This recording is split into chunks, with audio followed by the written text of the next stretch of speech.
Hey everybody, it's the Coastal Crusader, and today I am reviewing the Wolverine. I just saw it today, and I am really excited to get talking about this movie. This movie is the 6th installment in the X-Men series, which isn't really going in much chronological order anymore. Like, there was the original trilogy, then there was, there's the original trilogy, then there was a prequel, then there was a prequel to that prequel. Now there's the second thing that takes place after the original trilogy, which is the Wolverine.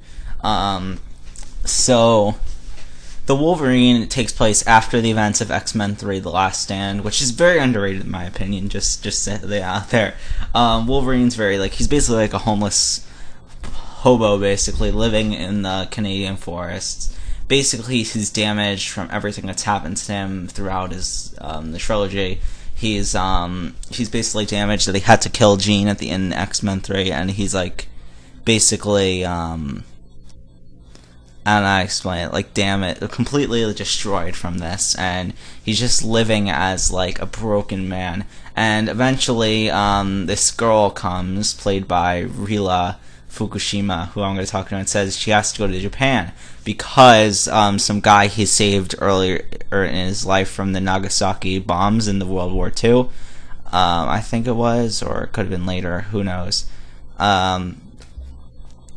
is dying and wants to thank Logan. So they go to Japan, and you find out he wants to do more than thank. Basically, since Wolverine's I'm just gonna call him Logan for now, is miserable, destroyed, and just doesn't want to live anymore, but he's stuck living because he's immortal. This guy doesn't want to die yet, and he just wants to live. He offers a trade. He'll give you death if you give him life. And Wolverine's not so keen on that, but he gets tied into certain events, and it gets him on this journey through Japan, based on samurai mythology and ancient Japanese mythology, which I thought was very interesting. Gets sucked into this journey and has to go on this epic adventure. And wow, this movie was really, really good. The last Wolverine movie I never actually saw because I heard it was bad, X-Men Origins Wolverine. This probably blows it away because I thought my favorite X-Men movie is X-Men First Class, hand down. I love that movie. It's one of my favorite comic book movies ever.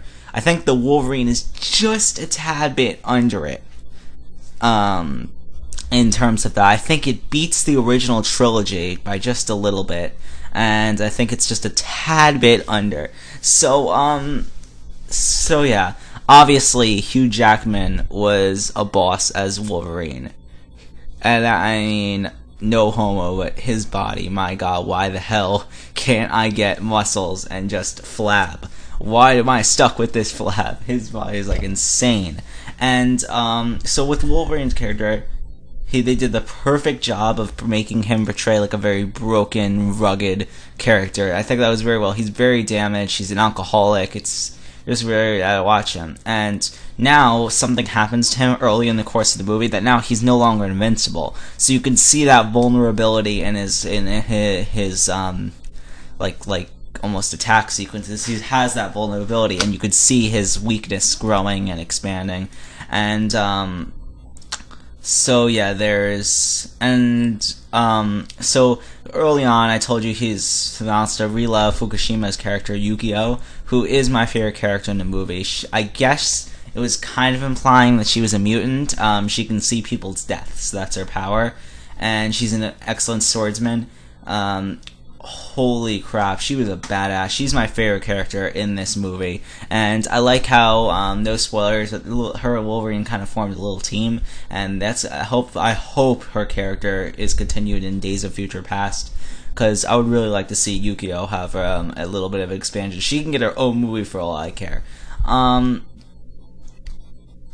The villainess, so to say, Viper, played by I cannot pronounce that name. I've never seen her before. This is just brand new. She was a little weak, but simply because there's a little twist behind the villain position in this movie. So she was very, very, I think she was very underplayed, but that you have to consider that because there's a twist in here. I love how they tied all this ancient Japanese mythology. I'm a history buff, so it was very cool to see the samurai mythology and the ninjas and all that shit. That was really, really awesome how they tied that and made almost like Wolverine almost a legend. Wolverine is almost going down as a legend in samurai mythology. He's like a modern samurai almost, which I thought was very, very interesting aspect they added to this movie. The love interest was a bit cheesy, but I like the way that they did it, where it didn't really start out as love and it almost just expanded into that. That was okay, but it was a little bit cheesy, and I really can't see Wolverine kind of still loved her a little bit, but I really can't see him getting over Jean Grey that fast if he was dreaming about her this whole movie. But he really is he really makes a powerful transformation, emotional transformation throughout the movie, which not a lot of movies do. I think the Dark Knight trilogy highlights that the most, the emotional weight of a superhero. I think this is very dark drama as well as action, because of this emotional weight. And I think Hugh Jackman as Wolverine, Logan, whatever, does that perfectly. That emotional weight is really, really heavy, and you can definitely sense it, and you almost feel for him. And the action sequences, some were excellent. The ending action sequence when he was fighting, no spoilers, this, I guess, some giant samurai thing. I really don't know what it's called. That was pretty awesome. That, I think, that was the only scene that was a little over the top for this kind of movie. It was almost like an Avengers esque, more Marvel, Avengers Universe-esque battle, more a little campy, but I really enjoyed this train sequence. They were battling on the top of one of the bullet trains in Japan. Holy shit, that was awesome. And that was really, really awesome.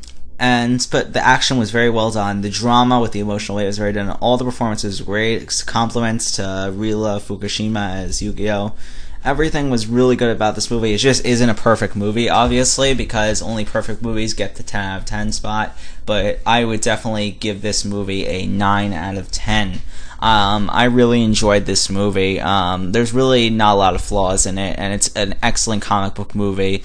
Up there with the ranks of the Dark Knight trilogy and the Avengers. It does so well as a comic book movie, and so.